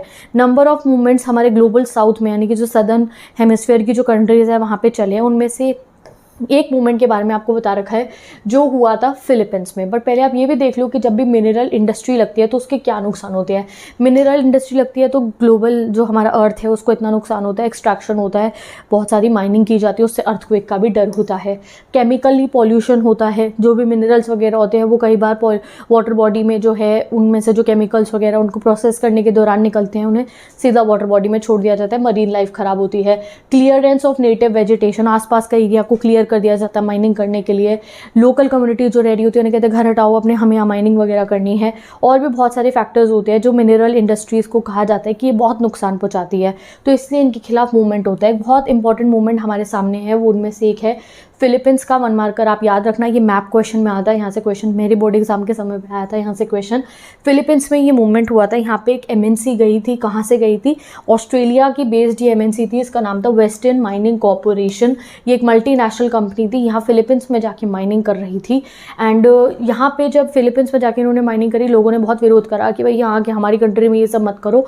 तो और साथ ही के साथ में ऑस्ट्रेलिया के भी जो लोग थे वो इसको पसंद नहीं करते थे पर्टिकुलर इस एमएनसी को, क्योंकि ये जो है ऑब्वियसली जो ऑस्ट्रेलिया के इंडिजिनस पीपल थे उनके राइट्स को भी हार्म कर रहे थे। तो ये एक बहुत फेमस, अगर मिनरल इंडस्ट्री का मूवमेंट लिखने को आया तो आपको फिलीपींस वाला मूवमेंट पढ़ना है, जहाँ पे लोगों ने इस कंट्री के खिलाफ मूवमेंट करा था, ठीक है। नेक्स्ट जो बहुत फेमस मूवमेंट हमारी कंट्री में होते हैं वो होते हैं मेगा डैम मूवमेंट। कंट्री नहीं पूरे वर्ल्ड में होते हैं, क्योंकि डैम्स बनना ज़रूरी भी है, बट जब डैम बनता है तो इंटायर पॉपुलेशन को रिहैबिलिटेट करना होता है, हटाते हैं वहाँ से कि आप यहाँ से हटोगे आपको कहीं और जाना होगा, गवर्नमेंट प्रोवाइड इतना करती नहीं है नई जगह उनको, और वो उनको अपनी जगह छोड़ के जाना होगा। और डैम्स बनने के खिलाफ भी बहुत मूवमेंट हुए हैं। डैम मूवमेंट की बात करें तो सबसे पहले अर्ली डैम मूवमेंट 1980s में लॉन्च हुए थे। जो फर्स्ट एंटी डैम मूवमेंट था जो लॉन्च हुआ था वो हुआ था फ्रैंकलिन रिवर के सराउंडिंग में, जब जो है ऑस्ट्रेलिया में हुआ था ये फ्रैंकलिन रिवर में, जब वहाँ डैम बन रहा था, तो फर्स्ट एंटी डैम मूवमेंट तब हुआ था। इंडिया का भी एक बहुत फेमस एंटी डैम मूवमेंट है जिसको हम कहते हैं नर्मदा बचाओ आंदोलन। आपने पढ़ा भी था क्लास 10th में इसके बारे में। जो नर्मदा बचाओ आंदोलन है उसकी सबसे बड़ी खासियत ये है कि ये एक नॉन वायलेंट मूवमेंट था। हमारे जितने भी इन्वायरमेंटल मूवमेंट है उसमें हम वायलेंस ज़्यादा नहीं करते हैं, और प्रॉपर प्रोटेस्ट के थ्रू, एक पीसफुल प्रोटेस्ट के थ्रू अपनी बात मनवाने की कोशिश करते हैं। पूरे वर्ल्ड में बहुत जगहों पे एंटी डैम मूवमेंट चल रहे हैं, चाहे वो टर्की टू थाईलैंड हो, साउथ अफ्रीका हो, इंडोनेशिया टू चाइना हो, हर जगह एंटी डैम मूवमेंट जो है वो चलते रहते हैं, ठीक है। तो ये हमने क्यों पढ़ा, क्योंकि गाइस सिर्फ गवर्नमेंट ही कोशिश नहीं करती है अर्थ को संभालने की, जो लोकल लोग हैं, जो जनता है, वो भी बहुत जागरूक है इन्वायरमेंट और अर्थ को बचाने के लिए। उसमें कई बार हमने फॉरेस्ट मूवमेंट करे हैं, कई बार हमने मिनरल इंडस्ट्री के खिलाफ मूवमेंट्स करे हैं, और anti dam movements are also very famous, ठीक है। अब आता है हमारा next topic, that is resource geo politics. Geo politics मतलब कि भाई रिसोर्सेज मतलब ये ऑयल, पेट्रोलियम, जितनी इंपॉर्टेंट रिसोर्सेज हमारे अर्थ के बेड में है। अब ऐसा तो नहीं है ना हमारे अर्थ पर रिसोर्सेज इक्वली डिस्ट्रीब्यूट डिस्ट्रीब्यूटेड है, नहीं। देखो आप सोचो कि वो जो अरब वर्ल्ड है वहाँ इतना सारा तेल है, बाकी कुछ कंट्रीज़ ऐसी हैं वहाँ पानी ज़्यादा है, कुछ कंट्री पे कोई चीज़ मिनरल ज़्यादा है तो किसी पे दूसरा नहीं है। तो इसके लिए होती है रिसोर्स की जियो पॉलिटिक्स, कि भाई जिस कंट्री के पास जो पर्टिकुलर रिसोर्स नहीं है उसे वो दूसरी कंट्री से जाके ख़रीदनी होगी, और यहाँ आती है पॉलिटिक्स। अगर हम ब्रिटिशर्स के ज़माने से भी बात करें तो ब्रिटिशर्स इंडिया क्यों आए थे और बाकी जगहों पे जाके इन्होंने कॉलोनी क्यों बनाई थी, ये इन्होंने इसीलिए ही करी थी सो दैट ये रिसोर्सेज हमारी ऑक्यूप कर पाएँ, हमारी रिसोर्सेज को लूट पाएँ, इसलिए। और जब इनको एक कंट्री से दूसरी कंट्री में जाना भी था, जैसे ब्रिटिशर्स समुद्र से आए थे, इंडिया आए और बहुत सारी जगहों पे कॉलोनी बनाई, तो उस समय पे भी अगर इन्हें अपनी समुद्री तट से लेके अपने यहाँ तक इंडिया तक आना था और कहीं और जाना था, तो उसके लिए इन्हें शिप की ज़रूरत थी। शिप बनने के लिए भी वुड की ज़रूरत होती थी, वुड एक रिसोर्स है, और उसे चलाने के लिए भी रिसोर्स की ज़रूरत होगी कि कोल चाहिए। तो भाई हर जगह पे रिसोर्सेज की ज़रूरत होती थी। तो पूरे वर्ल्ड में रिसोर्स जियो पॉलिटिक्स चलती है, आज से नहीं चलती है, पता नहीं कितने सदियों से चल रही है। जब कोल्ड वॉर भी चला था तो भी रिसोर्स जियो पॉलिटिक्स होती थी, क्योंकि अमेरिका को बहुत डर लगता था, क्योंकि जितने भी ऐसे एरियाज थे जहाँ पे तेल वगैरह बहुत ज़्यादा था, सोवियत यूनियन के आसपास में बहुत सारे ऐसे, सोवियत यूनियन में रशिया के पास कितना तेल है, कितनी नेचुरल गैस है, इनके एरियाज़ में कितनी नेचुरल गैस है। तो उस ज़माने में भी जब कोल्ड वॉर चलता था तो सब लोग ऐसे सोचते थे भाई रिसोर्सेज की रुकनी नहीं चाहिए। 2 वॉर हुए हमारे वर्ल्ड के अंदर, वर्ल्ड वॉर 2, उस समय में भी सबसे ज़्यादा ज़रूरत क्या थी कि भाई रिसोर्सेज नहीं रुकनी चाहिए। अगर पेट्रोलियम, ऑयल, ये सब कंट्रीज़ को मिलना चाहिए, क्योंकि रिसोर्सेज की ज़रूरत सबसे ज़्यादा होती है, इसलिए रिसोर्स को लेके पूरे वर्ल्ड में पॉलिटिक्स चलती रहती है। ठीक है, अब हम कुछ वेज पढ़ते हैं टू कंट्रोल द रिसोर्सेज। कई बार रिसोर्सेज को कंट्रोल करने के लिए बहुत बार ये जो अमीर अमीर कंट्री है कुछ कोशिशें करती है, जैसे कि जो ऐसा एरिया है जहाँ पे रिसोर्सेज हो, जैसे आपने कई बार देखा होगा, कई बार सारी अरब कंट्रीज़ हैं जहाँ पे कई बार अमेरिका के इन्वेजन्स हमने देखे हैं, वो क्यों होते थे, उनके ऑयल्स को कंट्रोल करने के लिए। ठीक है, तो कई बार क्या करते हैं ये, deployment of military resources near exploitation sites, यानी कि जहाँ से तेल मिल रहा है ना, जहाँ से या फिर कोई और रिसोर्स मिल रही है, वहाँ पर ये बड़ी बड़ी कंट्रीज़ अपनी मिलिट्री भेज देती हैं along the sea lane of communication. अब अगर एक कंट्री से तेल आपने निकाल भी लिया है तो वो समुद्री एरिया से आप अपनी कंट्री तक भिजवाओगे, तो जो सी लेन है यानी कि जो समुद्री इलाका है जहाँ से ट्रेड होके आएगा, वहाँ पे मिलिट्री लगाना। ठीक है, स्टॉक पाइलिंग ऑफ रिसोर्सेज, यानी कि अपने पास रिसोर्सेज को जमा करके रख लेना, चाहे बाहर की दुनिया में ज़रूरत हो, नहीं अपने पास स्टॉक में इकट्ठा करके रखना कि कल को आपको ज़रूरत हो तो रिसोर्सेज की कमी ना हो। ठीक है, और ऐसी कंट्रीज़ के साथ फ्रेंडली रहना जिन पे तेल है और ऐसी रिसोर्सेज है, उनके साथ फ्रेंडली रहना, सो दैट वो तुम्हारे को रेडीली रिसोर्सेज अवेलेबल करते रहे। ठीक है, तो बहुत पॉलिटिक्स होती है गाइस ये रिसोर्सेज को लेकर। तो चलो आज आप पढ़ ही लो कि कौन से रिसोर्सेज पे सबसे ज़्यादा पॉलिटिक्स होती है। ठीक है, तो एक रिसोर्स हम पढ़ेंगे जिस पे बहुत पॉलिटिक्स होती है, वो है ऑयल। ऑयल में इमेंस वेल्थ है, आपको अरब वर्ल्ड में देख सकते हो बहुत सारा ऑयल है, बहुत सारी कंट्रीज़ ऐसी है जिनमें बहुत सारा ऑयल है, कुछ है जिनमें कुछ ही ऑयल नहीं है। तो ऑयल से रिलेटेड बहुत सारी जो है जियो पॉलिटिक्स होती है। ठीक है, तभी हम कहते हैं कि जो हिस्ट्री ऑफ पेट्रोलियम है that is history of oil. जहाँ जहाँ पे हम देखेंगे जिन जिन कंट्रीज़ में पेट्रोलियम है और ये जो बेहतरीन रिसोर्सेज मिलती हैं, वहाँ कहीं ना कहीं आपको वॉर के केसेस मिल जाएंगे। अच्छा, यहाँ ये वॉर हुआ था, यहाँ ये वॉर हुआ था, and nowhere is this more obvious case than in the West Asia and Central Asia. West Asia में भी, सेंट्रल एशिया में भी, और स्पेसिफिकली गल्फ रीजन में, जो अरब वर्ल्ड में कह रही हूँ, गल्फ रीजन जहाँ ईरान है, इराक है।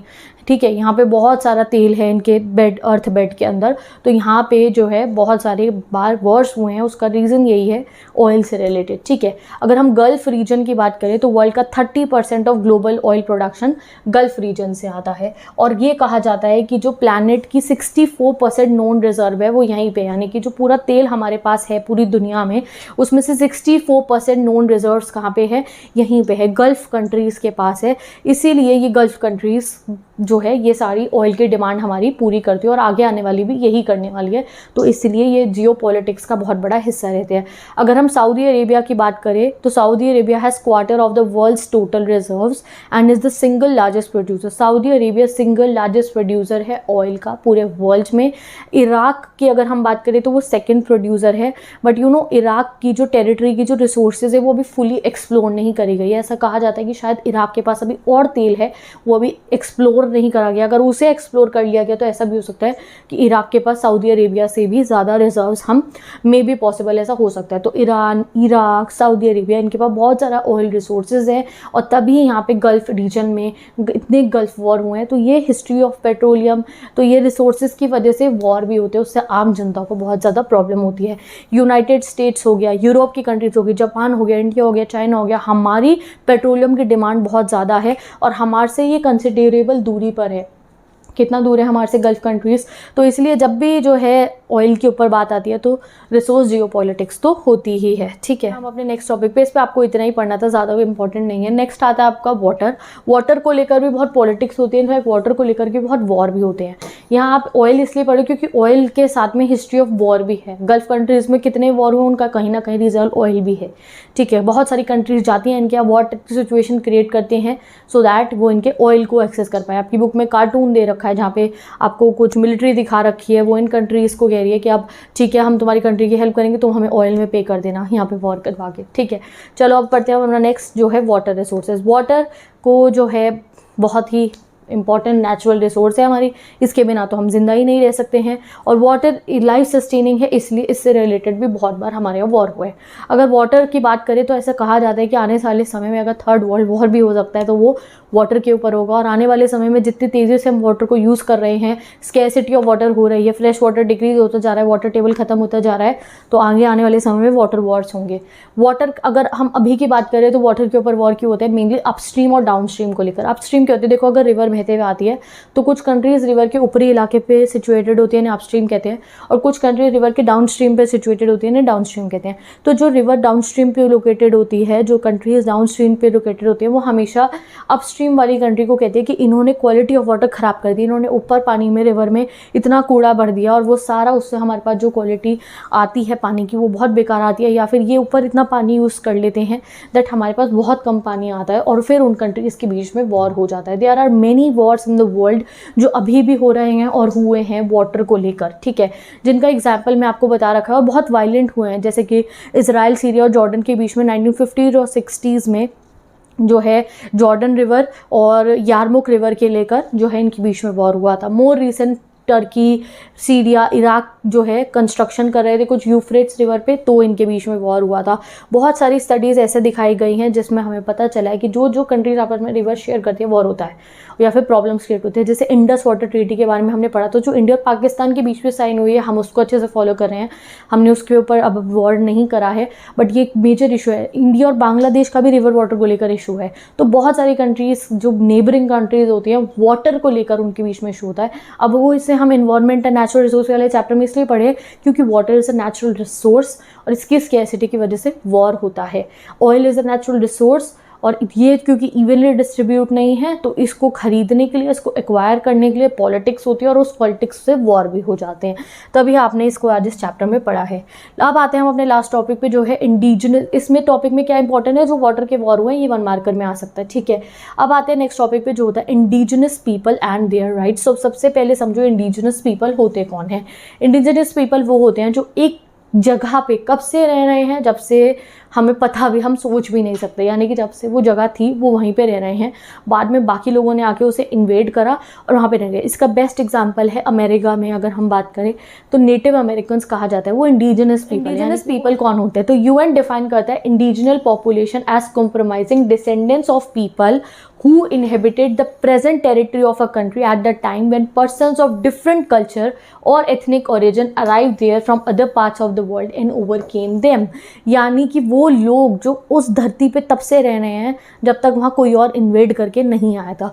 इसका बेस्ट एग्जांपल मैं आप मान सकते हो अमेरिका का। अमेरिका की बहुत फेमस इंडिजिनस ग्रुप है, नेटिव अमेरिकन हम उन्हें कहते हैं।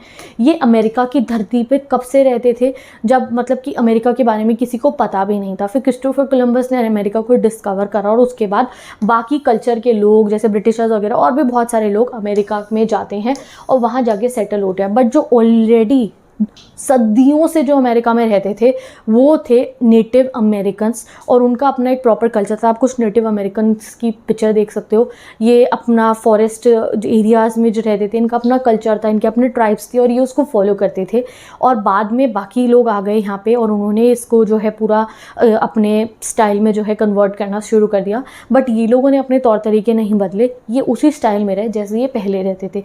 तभी हम इन्हें कौन कहते हैं, इंडिजिनस पीपल। इंडिया में भी indigenous indigenous people are there, जिनको हम कहते हैं शेड्यूल ट्राइब, जो अपने रूट्स से जुड़े रहते हैं, जिन्होंने अपने रूट्स को नहीं लीव करा। तो इंडिजिनस पीपल कौन होते हैं? ये सदियों पुराने लोगों के वंशज हैं जो हमारी धरती पे हैं। तो हमारी ड्यूटी है कि हम इंडिजिनस पीपल को प्रोटेक्ट करें, कि जो हमारे को, इससे हमें हमारी हिस्ट्री पता चलती है कि हमारे एंसेस्टर्स ऐसे रहा करते थे। तो इसलिए हमारी ड्यूटी है कि हम इंडिजिनस पीपल को सेव करें। बट धीरे धीरे आज के ज़माने में क्या हो रहा है कि भाई इंडिजिनस पीपल से उनका लैंड छीना जा रहा है, वो फॉरेस्ट में ले रहे हैं, हम फॉरेस्ट जाके क्लियर कर देते हैं इकोनॉमी को बढ़ाने के लिए।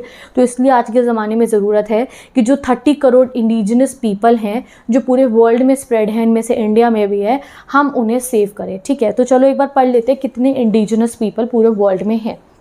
There are 20 lakh indigenous people in the Cordelia region of the Philippines. Philippines में 20 लाख इंडिजिनस पीपल है, 10 लाख है चाय में, 6 लाख ट्राइबल पीपल है चित्तगंग हिल ट्रैक्स में बांग्लादेश में, 35 लाख नॉर्थ अमेरिकन नेटिव्स है। ठीक है, 50,000 है पनामा कैनाल में, and 10 lakh small peoples of the Soviet North, यहाँ पे भी हैं। तो बेसिकली यहाँ पे तो 30 करोड़ लिखा है ना, मतलब आप मिक्स कर लो तो बहुत सारे इंडिजिनस पीपल आर देयर, और हमारी जिम्मेवारी है दैट हम इनको बचाएं, क्योंकि इनके पास क्या है, इंडिजिनस पीपल के पास अपना घर है फॉरेस्ट। अगर हम इनसे यही छीन लेंगे, हम फॉरेस्ट को छीनते जा रहे हैं इनसे, तो वेयर दे विल लिव, और ये अपने कल्चर को फिर कैसे फॉलो कर पाएंगे। तो इसलिए ड्यूटी है कि इंडिजिनस पीपल को हमें प्रोटेक्ट करना चाहिए। इंडिजिनस पीपल की अगर हम बात करें अर्थ के कौन से एरिया में ये सिचुएटेड है, ये 1 मार्कर में आ सकता है, तो सेंट्रल और साउथ अमेरिका में इंडिजिनस पीपल रहते हैं, अफ्रीका में रहते हैं, इंडिया में भी इंडिजिनस पीपल रहते हैं जिन्हें हम ट्राइबल्स कहते हैं, और साउथ ईस्ट एशिया में भी। ठीक है, ऑस्ट्रेलिया में भी, न्यूजीलैंड में भी बहुत सारे ऐसे एरियाज हैं जहाँ पे जो है इंडिजिनस पीपल रहते हैं। They appeal to the government to come to terms with continuing existence of indigenous nation and enduring communities with an identity of their own। वो कहते हैं कि जो एरिया जहाँ पे इंडिजिनस पीपल रहते हैं उन्हें आइडेंटिटी मिलना चाहिए और उन्हें प्रोटेक्शन मिलना चाहिए। वो खुद के लिए वर्ड यूज़ करते हैं सिंस टाइम इमोरियल। अगर कोई इंडिजिनस पीपल से पूछते हैं आप कब से, वो कहते हैं सिंस टाइम, यानी कि समय की शुरुआत से ये लोग उस जगह पे रहते हैं एंड ये उस चीज़ को अभी तक फॉलो कर रहे हैं। तो since time immemorial is the phrase used by indigenous people all over the world to refer to their continued occupancy of there। अगर कोई उनसे जाके पूछा आप यहाँ इस एरिया में कब से, जब से समय का शुरुआत हुई, जब से ये जगह है हम तो तब से यहाँ पे रह रहे हैं, बाकी लोगों ने यहाँ पे आके यहाँ वो इसको कब्जा कर लिया और फिर यहाँ पे इंडस्ट्री लगाई एंड ऑल दैट, अपना पूरी लाइफस्टाइल बना लिया। बट वो लोग उसी तौर तरीक़ों से अभी तक वहाँ पे है। अब इंडिजिनस पीपल के साथ क्या हो रहा है, उनका लैंड उनसे छिन रहा है, उनकी इकोनॉमिक रिसोर्सेज उनसे छिन रही है, जैसे पेड़ पौधे वगैरह कट कर दिए जाते हैं। तो वो कैसे वो फिर अपनी लाइफस्टाइल मेंटेन कर सकते हैं। तो इसलिए ज़रूरत है कि हम इंडिजिनस पीपल को बताएं। अगर इंडिया के इंडिजिनस की पीपल की बात करें तो हमारे इंडिजिनस पीपल को शेड्यूल ट्राइब बोला जाता है, जो नियरली 8% है हमारे पॉपुलेशन के, with the exception of small communities of hunters and gatherers. कुछ कम्युनिटी ऐसी है शेड्यूल ट्राइब्स में, इंडिजिनस पीपल में, जो हंटर गैदरर्स है। बाकी सब जो मोस्ट इंडिजिनस पीपल है वो बेसिकली कहाँ रहते हैं, सबसिस्टेंस पे रहते हैं, कल्टीवेशन करते हैं, वो सबसिस्टेंस पे रहते हैं, यानी कि जितना वो उगाते हैं ना एग्रीकल्चर लैंड पे उसे खा लेते हैं, कोई ऐसा बिजनेस वगैरह नहीं करते हैं। सबसिस्टेंस एग्रीकल्चर फार्मिंग पढ़ा था ना हमने, जिसमें जो उगाते हैं वो लोग वो आपस में उसी को वो कंज्यूम कर लेते हैं, उसको बेचते नहीं हैं। ठीक है, for centuries if not millennia they had access to free land as they could cultivate. अब क्या होता था, इंडिजिनस पीपल के पास फ्री लैंड होता था कि वो कोई से भी लैंड को जाए, वहाँ पे खेती करें, वहाँ से अनाज उगाएं और वो खा सकते हैं। बट जैसे जैसे ब्रिटिशर्स ने कॉलोनी बनानी शुरू करी, आप हिस्ट्री में पढ़ोगे अगर आपके पास हिस्ट्री है तो, कि कैसे जो हिल पीपल थे उन्हें फॉरेस्ट एरिया, जो उपजाऊ ज़मीन थी वहाँ से भगाया, जो फॉरेस्ट में से वो पेड़ काटते थे, लकड़ी काटते थे, अपना घर में खाना लेकर आते थे, उन्हें फॉरेस्ट में एंट्री देना बंद कर दिया था ये ब्रिटिशर्स ने। तो इंडिजिनस पीपल के साथ क्या क्या हुआ है और उनको सेव करना अब हमारी जिम्मेवारी है। ऑल्दो अगर हम अपने कॉन्स्टिट्यूशन की बात करें तो हम पॉलिटिकल रिप्रेजेंटेशन भी देते हैं शेड्यूल ट्राइब्स को, इंडिजिनस पीपल को, और जो है काफ़ी सारे बेनिफिट्स भी देते हैं। बट जो बेनिफिट्स भी हम दे रहे हैं वो बहुत कम है, बिकॉज हमारे डेवलपमेंट के लिए जो सबसे ज़्यादा कॉस्ट, जो सबसे ज़्यादा नुकसान झेला है वो इंडिजिनस पीपल ने ही झेला है। हमारे डेवलपमेंट के चक्कर में उनसे उनका फॉरेस्ट छीना, उनका घर छीना, उनकी लाइवलीहुड छीनी। तो इसलिए जो हम अभी कर रहे हैं वो इनफ नहीं है। तो इसलिए देयर इज़ अ नीड कि सिर्फ इंडिया में ही नहीं गाइस, पूरे वर्ल्ड में इंडिजिनस पीपल की कम्युनिटीज़ बननी चाहिए और पूरे इंटरनेशनल लेवल पे इंडिजिनस पीपल को सेव करने के लिए हमें जो है राइट्स बनाने चाहिए, हमें प्रोटेक्शन उनका करना चाहिए। तो फिर फाइनली क्या किया गया वर्ल्ड लेवल पे इंडिजिनस पीपल को सेव करने के लिए 1970s में इंडिजिनस जो पीपल थे उनके लीडर्स भी आपस में कॉन्टैक्ट करने लगते हैं, यानी कि पूरे वर्ल्ड में जितने भी इंडिजिनस पीपल है उनके जो लीडर्स है कॉन्टैक्ट करते हैं और एक वर्ल्ड काउंसिल बनती है इंडिजिनस पीपल की 1975 में। उनमें से एक पहली ये ऐसी काउंसिल थी जिसको यूएन में जो है प्रॉपर जो है यूएन के द्वारा आइडेंटिफाई करा गया था। उसके बाद मैनी एनजीओज आर देयर जो इंडिजिनस पीपल को सेव करने के लिए उनको प्रोटेक्ट करने के लिए काम कर रही हैं और आगे भी करते रहना चाहिए। अब आप चैप्टर 9 में भी थोड़ा बहुत इंडिजिनस पीपल के बारे में पढ़ोगे और विद दिस ये आपका चैप्टर कंप्लीट हो जाता है। इस चैप्टर में देखो हमने क्या क्या पढ़ा। सबसे पहले हमने पढ़ा इन्वायरमेंट प्रॉब्लम क्या है, फिर उसको संभालने के लिए हमने जियो समिट करी थी, वो अर्थ समिट, रियो समिट जो हमने करी थी, उसमें हमने ये समझा कि ग्लोबल नॉर्थ की ज़्यादा जिम्मेवारी है साउथ से ज़्यादा, क्योंकि साउथ को इंडस्ट्रियलाइजेशन करना है। तो प्रिंसिपल आया कॉमन बट डिफरेंशिएटेड रिस्पॉन्सिबिलिटी का। फिर एक बार आपने ग्लोबल कॉमन के बारे में पढ़ा जिसमें अंटार्कटिका, अर्थ का जो ओशन का बेड है वो, एटमॉस्फेयर और आउटर स्पेस आता है, उसको संभालने के लिए भी बहुत ट्रीटीज बनने की ज़रूरत है, क्योंकि वो सबका मिलकर है। इसके मतलब ये नहीं हम उन्हें डिग्रेड कर दें, we have to make sure कि हम ग्लोबल कॉमन को भी सेव करें। फिर हमने पढ़ा क्या कॉमन प्रॉपर्टी रिसोर्स है जो इंडिया में सेक्रेड ग्रूव्स होते हैं बट वो अब डिक्रीज हो रहे हैं because of the industrialization, urbanization and all that. Differentiated responsibility को डिटेल में पढ़ा कि एक्चुअली में आखिर क्या है, कि पूरी दुनिया ने समझा कि ज़्यादा पॉल्यूशन ग्लोबल कंट्रीज़ ने करा है, ये जो डेवलप्ड कंट्रीज़ है ग्लोबल नॉर्थ की इन्होंने करा है, तो ज़्यादा जिम्मेवारी ये लेंगी। इसलिए क्योटो प्रोटोकॉल से इंडिया और चाइना को निकाल दिया गया। जब इंडिया को क्योटो प्रोटोकॉल से निकाला तो कुछ समय बाद हमारे पे इल्ज़ाम लगने लगे कि कल को तो ये बहुत पॉल्यूशन करने वाले, अभी तो तुमने इन्हें निकाल दिया। तो फिर इंडिया ने आके प्रूफ के साथ बताया नहीं, हम आगे भी जितना पॉल्यूशन करेंगे वो जितना आप कर चुके हो उससे बहुत कम है, और हम अपने लेवल पे पूरी कोशिश करते हैं कि हम अपनी कंट्री में पॉल्यूशन लेवल्स को चेक करें, चेक मतलब स्टॉप करें, और उसके लिए हमने बहुत सारी स्कीम्स बढ़ी। उसके बाद फिर हम आते फाइनली रिसोर्स जियोपॉलिटिक्स में, जहाँ पे हमने ऑयल से रिलेटेड पढ़ा कि ऑयल कहाँ कहाँ पे है हमारे वर्ल्ड में और कहाँ कहाँ पे उसकी वजह से वॉर भी हुए हैं। वाटर के बारे में पढ़ा, वाटर की वजह से वॉर क्यों होते हैं, क्या रीज़न होते हैं, एंड फाइनली हमने पढ़ा इंडिजिनस पीपल के बारे में। शायद कोई एक टॉपिक मैंने मिस कर दिया जो हमने पढ़ा था, तो इंडिजिनस पीपल हमने पढ़ा, वाटर से रिलेटेड वॉर पढ़े, ऑयल से पढ़े, रिसोर्स जियोपॉलिटिक्स पढ़ा। हाँ, जो मूवमेंट्स हमने पढ़े थे ये इन्वायरमेंटल मूवमेंट, पूरे बुक में मैंने आपको क्या कहा कि भाई वो गवर्नमेंट जो है उसको ध्यान देना चाहिए इन्वायरमेंट को बचाने के लिए, बट मेरा कहने का मतलब ये नहीं था कि भाई लोकल पीपल की जिम्मेवारी नहीं है इन्वायरमेंट को बचाने की। डेफिनेटली होती है। हमेशा जब भी इन्वायरमेंट को बचाने के लिए इंटरनेशनल लेवल तक बात पहुँचती है ना, तो कहीं ना कहीं वो शुरू लोकल लेवल पर हुई होती है, जब जनता जागरूक होती है इन्वायरमेंट को बचाने के लिए।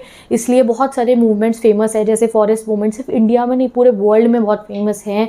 मिनरल इंडस्ट्री के खिलाफ मूवमेंट और साथ ही के साथ में एंटी डैम मूवमेंट भी बहुत फेमस है। तो विद दिस ये सब हमने इस चैप्टर में पढ़ा। I hope chapter crystal clear हो गया होगा। कोई क्वेरीज है तो आप भी पूछ सकते हो, नोट्स आके इंस्टाग्राम से एक्सेस कर सकते हो। तो विद दिस